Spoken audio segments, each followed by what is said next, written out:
What's up mga ka-trippings? Ngayong araw nga ay meron kaming napuntahang paliguan dito sa Baylen, Cavite. 20 pesos lang ang entrance fee, sulit na sulit magtampisaw, pamawi sa mainit na panahon. Kaya ngayong araw samahan nyo kami mga ka-trippings, tara!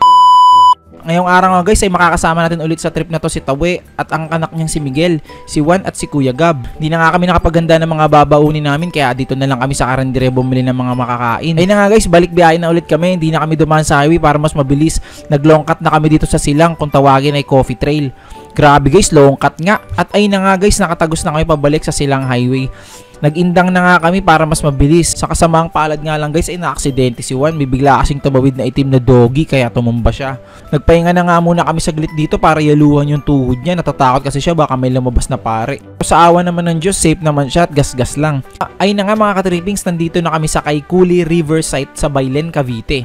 Hindi na nga pala namin pinasok yung mga motor sa loob kasi baka tumaas pa yung tubig at hindi na kami makatawid pabalik. 20 pesos lang ang entrance fee. At 500 naman sa Bamboo Cottage at 200 naman sa mga ganitong table nila. Grabe guys, sobrang gutom na kami kaya nagluto na agad si Juan ng mga food trip namin para makapag-altang na kami. Pwede nga pala bumili ng dos na asin dito kay nanay pag wala kayong dalang asin. Ayun na nga mga ka-trippings, tamang food trip na kami para makapagtampisaw na at makagoli na. Grabe guys, sobrang lamig ng tubig nila dito. The design is very refrigerant. Meron sila ditong swing kung gusto nyo mag-senti-senti lang. Very good kasi yung mga kasama namin dito. Walang mga dalang Bluetooth speaker. Kaya tahimik at masarap mag-relax. Diyan nga pala sa gitna mga ka-trippings, mag-iingat kayo dahil malalim dyan. Singlalim ng dalawang pinagpatong na kapre kaya ingat guys. Grabe guys, sobrang lakas ng loob ni Juan. Sinubukan niyang talunin yung malalim na parte. Partida, 20% pa lang ng skills niya yan. At ayan, syempre guys, dito lang muna ako sa Gidli. Tamang hilahilamos lang.